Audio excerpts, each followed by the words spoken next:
Hey, quick question.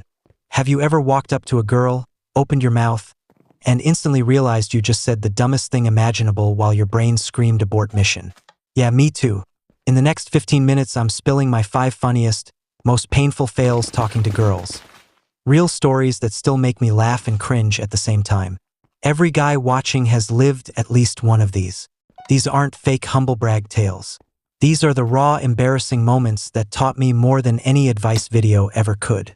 Stick around because by the end you'll be laughing at my disasters and walking away with the exact lessons that turned my worst approaches into the reason I can talk to any girl now without bombing.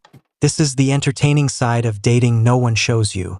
Look, let's be real for a second. Talking to girls for the first time feels like stepping on a landmine in 2026. One wrong word and you're done.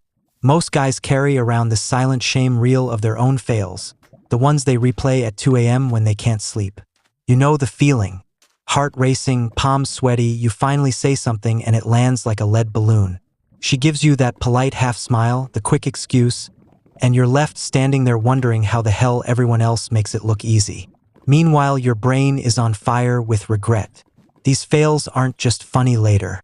They sting in the moment and they keep a lot of good guys on the sidelines because they don't want to add another story to their personal hall of shame. I've been there more times than I can count. But here's the thing. Those exact disasters became my best teacher. Today, I'm breaking them down into 5 clear lessons so you can laugh with me and actually get better instead of repeating the same mistakes. Alright, let's get into it. 5 real fails, 5 lessons you can use tonight. No fluff, just the stories and what they taught me. Step 1. Never trust a canned pickup line you saw on the internet. I was 22, thought I was smooth, walked into a crowded coffee shop and spotted this cute girl in line wearing a band tee. My brain decided this was the moment to deploy the line I'd memorized from some late-night scroll session. I tapped her shoulder and said, "Excuse me, but your shirt is illegal because it's making me fall for you." She turned around, looked me dead in the eyes, and the entire shop went quiet. Her face went from neutral to "what the hell is wrong with you" in half a second. I tried to recover with a nervous laugh, but it came out like a hyena choking. She just said, "Dude, that's the cringiest thing I've heard all week," and turned back around. I stood there holding my coffee like an idiot while the barista gave me the pity look. The whole line heard it. I wanted to melt into the floor. Lesson from that disaster. Situational openers beat scripted ones every single time because they feel real. If I just said something about the long line or the band's last album, I might have had a conversation. Instead, I learned the hard way that trying to be clever with someone else's words makes you sound like you're reading from a bad script. Quick pause right here. Stop the video for 5 seconds and think about the worst pickup line you've ever used or heard.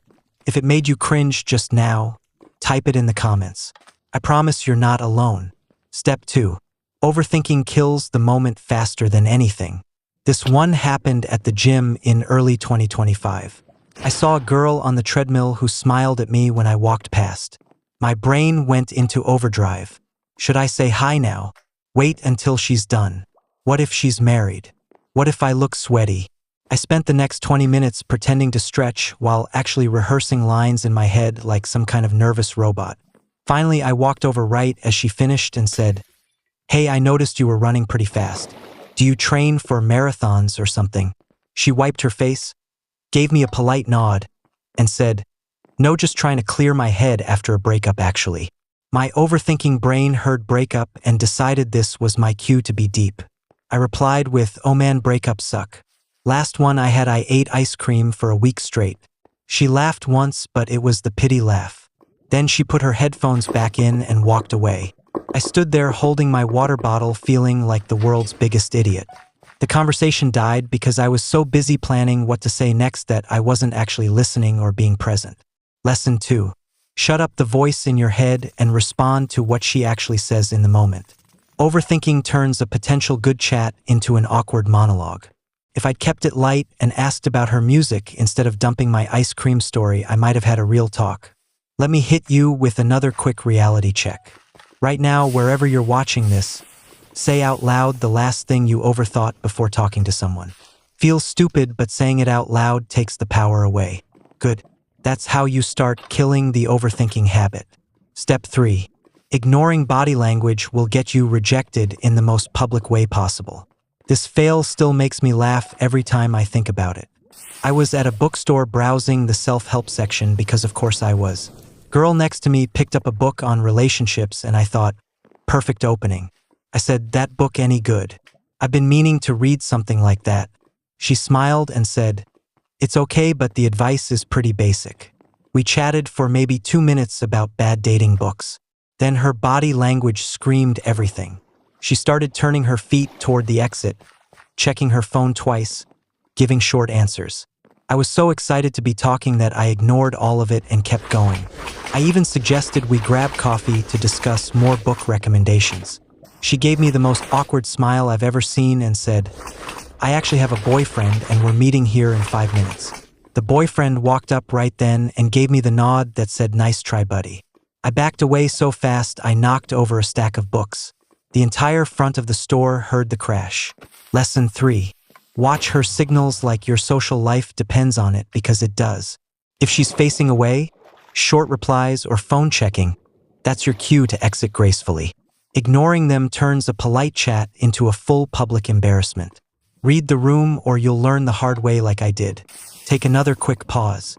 Type this in the comments right now. Body language is king. If you've ever missed a signal and regretted it, drop a yes below.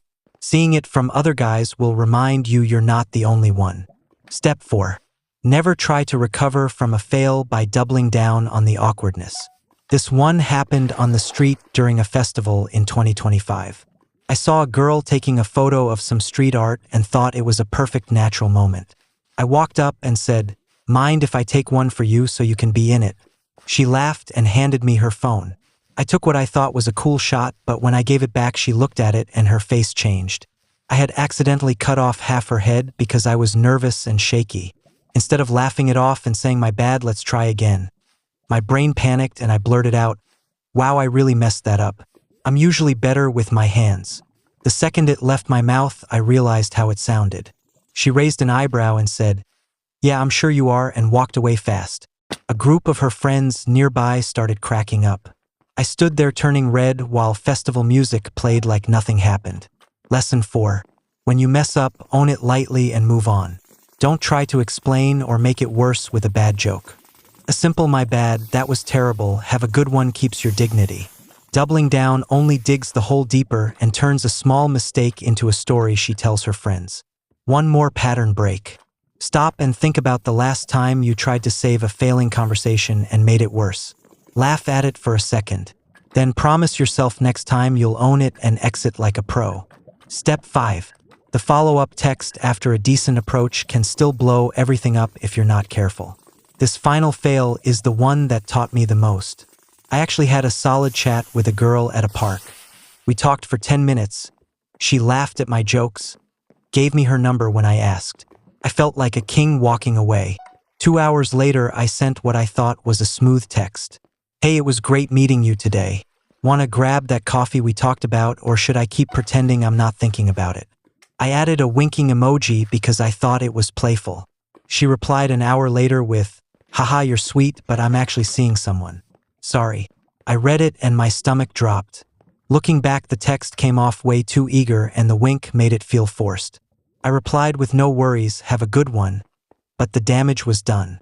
We never talked again. Lesson 5. Keep follow-up texts short, confident, and low pressure. Reference something specific from the conversation instead of trying to be cute. My mistake was turning a good in-person vibe into an overeager message that killed the spark. Simple works better every time. If I just said, hey, it was fun talking park recommendations today. Coffee this week still sound good. I probably would have gotten a yes. Putting all 5 of these fails together paints the full picture. The canned line disaster taught me to stay situational. The overthinking freeze showed me to stay present. Ignoring body language proved I need to read signals. Doubling down on awkwardness reminded me to own mistakes lightly. And the bad follow-up text drilled in the power of keeping things simple and confident. Every single one of these moments felt terrible when they happened, but they became the reason I stopped bombing approaches. I went from being the guy who collected cringe stories to the guy who can start a real conversation and actually enjoy it. You can do the same. The secret isn't avoiding fails completely. It's collecting them, laughing at them, and turning them into lessons faster than the next guy. If these stories hit home, even a little, hit the like button right now because it tells YouTube to show this to more guys who need the laugh and the lesson. Subscribe and turn on notifications so you catch the next one dropping on Thursday. It's how to approach a girl in public without being creepy in 2026, and it builds right off everything we covered today. Drop your own funniest fail in the comments below.